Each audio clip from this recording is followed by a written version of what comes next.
after radiation, things were cool. Jen started going to yoga and Pilates. Work for her was normal. We were going to a new groove with our normalness at home.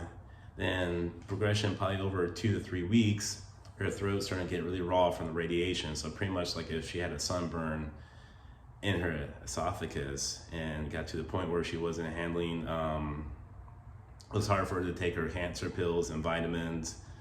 It was hard for her just to swallow in general. So like I was going to the smoothie shop, and eventually got to the point where your nutrition will probably be really lacking. So just like, what has good nutrition you don't have to chew? Baby food.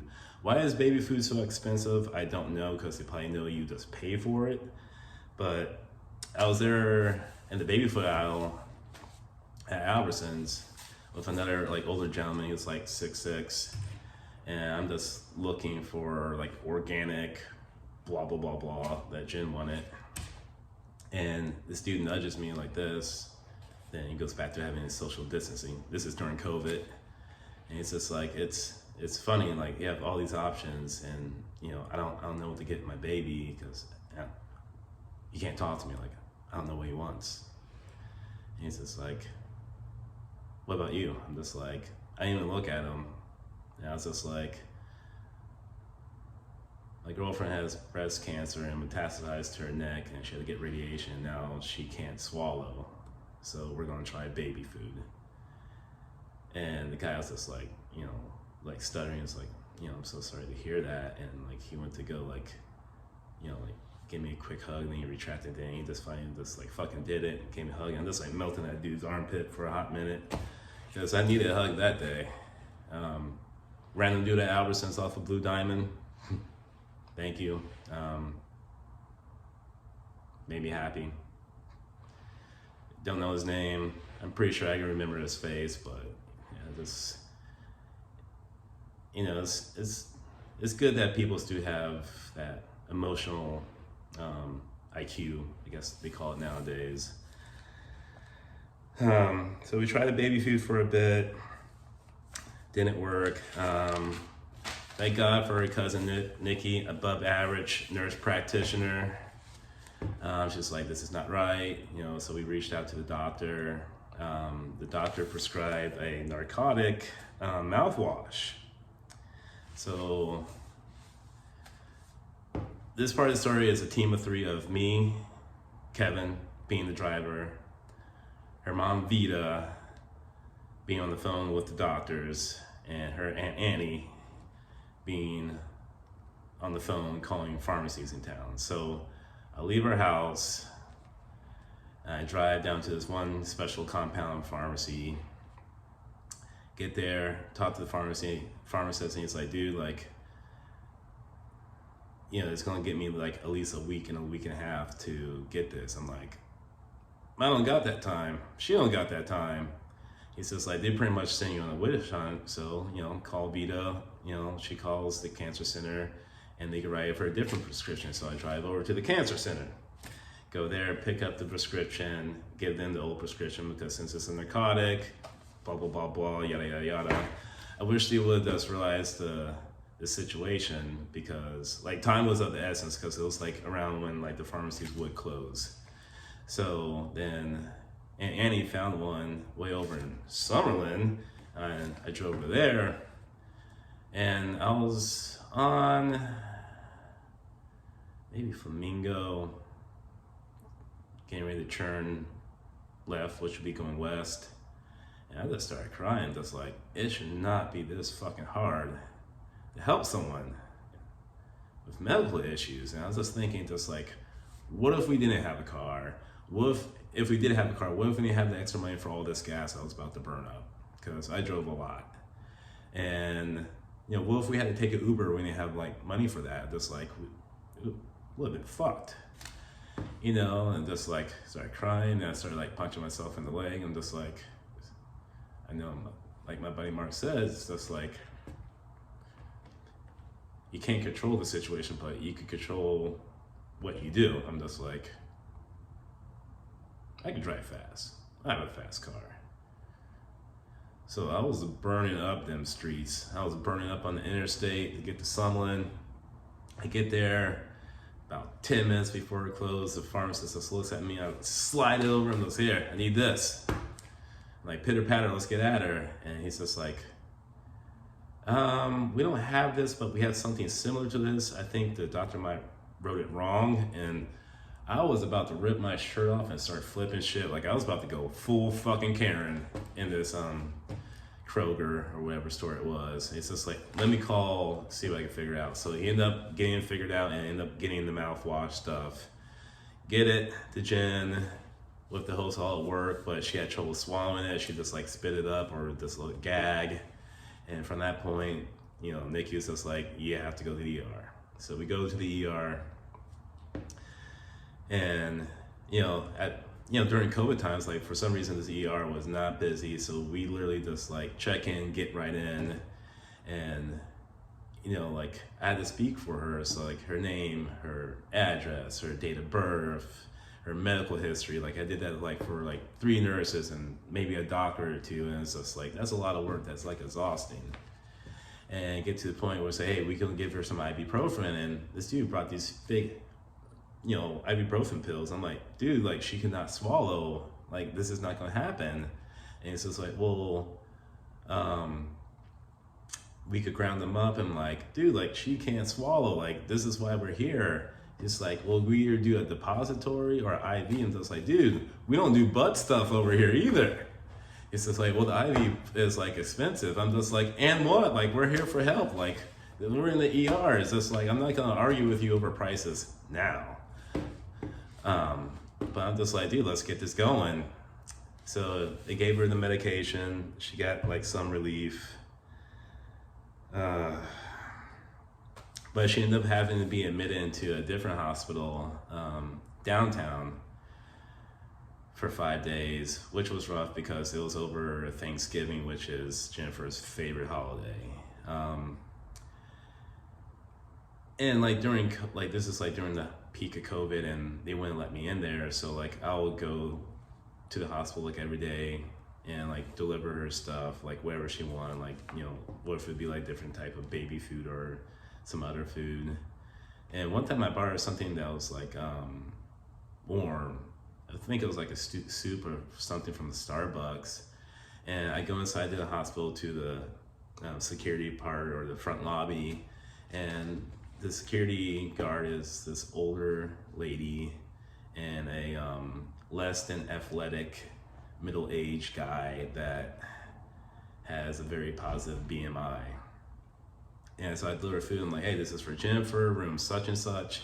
And she just takes it and sits it down. I'm just like, oh, there's soup in there, and I want to make sure she gets it when it's warm and it's hot, And she's just like, I understand that there's also microwaves on the floor. So I'm like, in my head, I'm just like, you don't understand my Jennifer. Just like you think I might be an issue, but she's gonna be a bigger issue for you. Like, she's been through enough.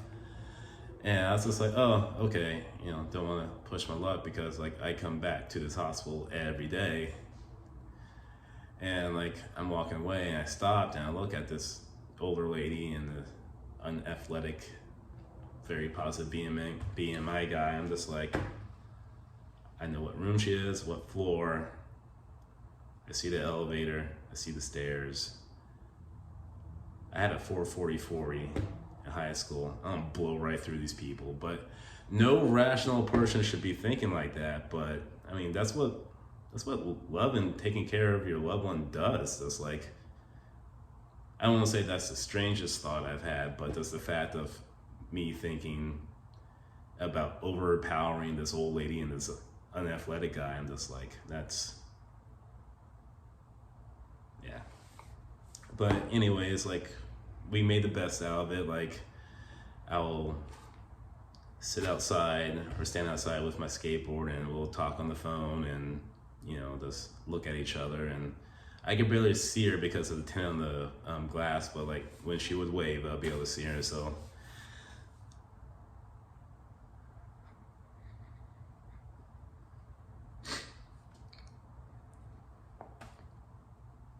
that was good enough. That was good enough.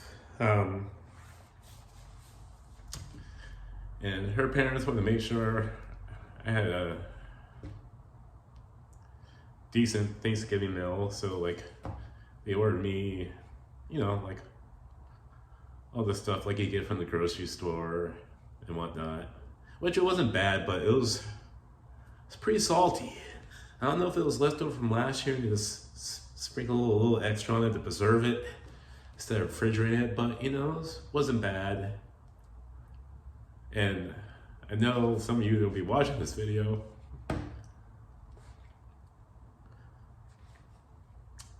saying like, Kevin, how come you didn't reach out? Like, you could have came over.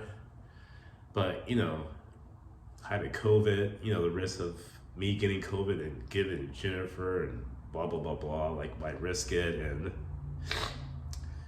looking back now, there's certain things I really didn't want to do, because the more I would have outsourced,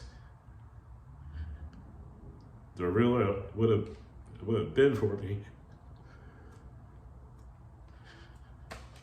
I mean, it was all in the moment when it was happening. It was already real. But, you know, writing this stuff down, going through our Instagrams, Snapchat, and all the other stuff, text messages, just a lot I did not deal with, because there really wasn't time.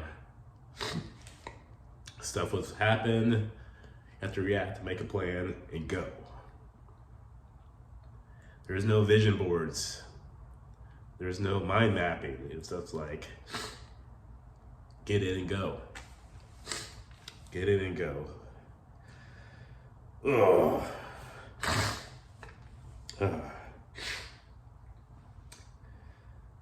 Call to action.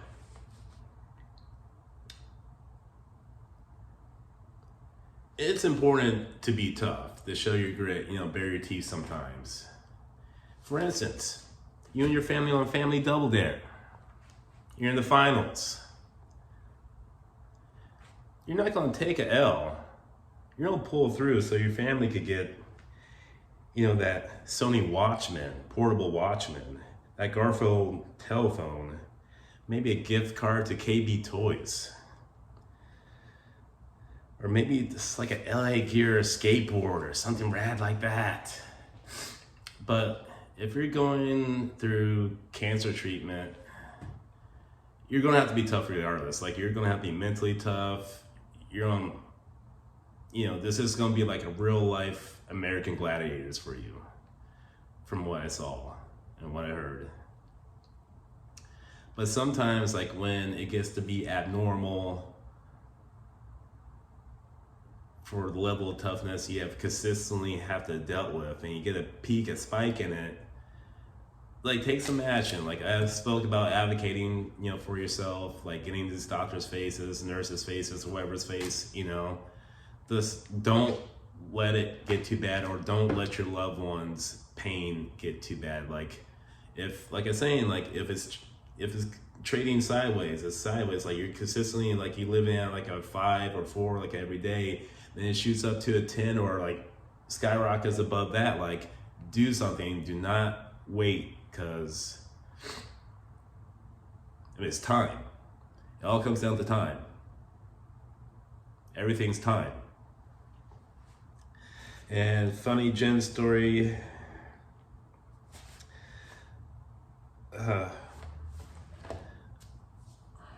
So in the couple weeks when she was able to do yoga and Pilates consistently,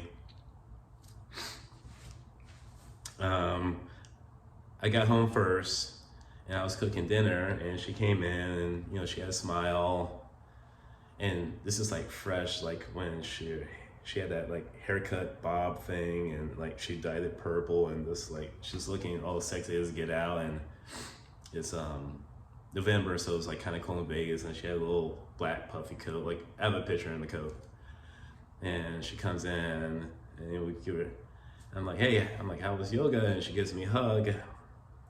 And normally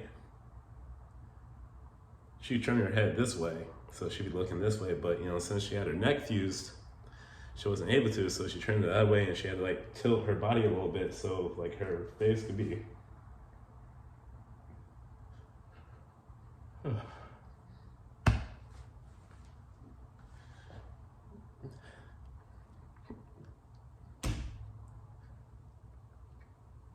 So she would tilt her head this way and turn her body a little bit so her.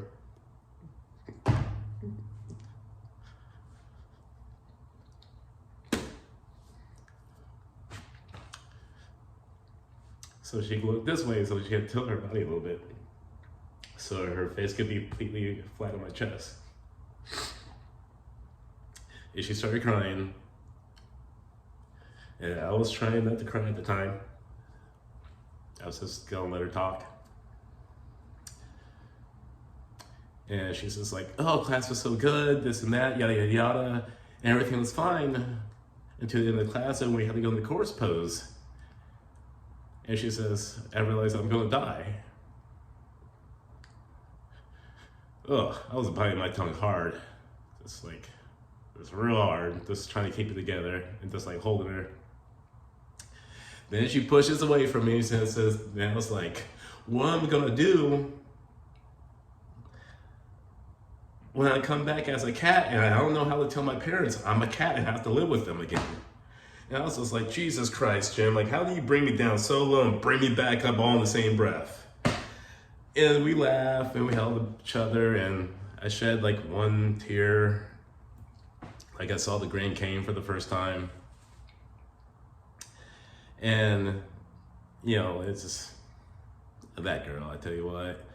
Then, like she was just wiped her tears away. She's like, what's for dinner? And she's just like, I'm not afraid of dying. I'm just afraid of not living. I was just like, note it. Yeah, perhaps we should do another funnier Jen story. So when she was working at the commercial heating and air company, I picked her up. It was another driving Miss Lazy day. I picked her up for lunch. We went to In-N-Out. And we're eating in the parking lot of In-N-Out. And she's like, oh, I found a camper that we need to buy. I'm just like, all right, like we could camp, like we could rough it, we could do things. If we can't, we have good friends to call to help us out. And she showed me the camper. I'm just like, the camper was like 4,000 pounds. I'm just like, what are we gonna tow that with? She's like, my car. I'm just like, she had a Honda CR-V at the time. I'm just like, a front wheel drive Honda CR-V. And I looked it up, just like, that thing can only tow 1,500 pounds. And like, if we ever go down the hill, it's like, talk about Jesus take the wheel, hopefully stop this thing. She's like, oh, your car. I'm just like, not no better. Subaru WRX is not gonna do it. She's like, well, what do we need to get? And her boss and her good friend had a Ford F-250. I'm like, well, we need a truck like Stevens. And she's like, well, let's get one. Just like, that's an expensive ass truck. Like, I will not be able to pay any bills ever again, and I'm gonna have to get 2 full-time jobs. She's like, okay. Then I'm driving her back to work, just like, oh, what about that truck? I'm like, that's a Ford Raptor. That's even more expensive. She's just like, well, why don't you get an OnlyFans and let's get it going, like pitter patter. Let's get this hiking thing going.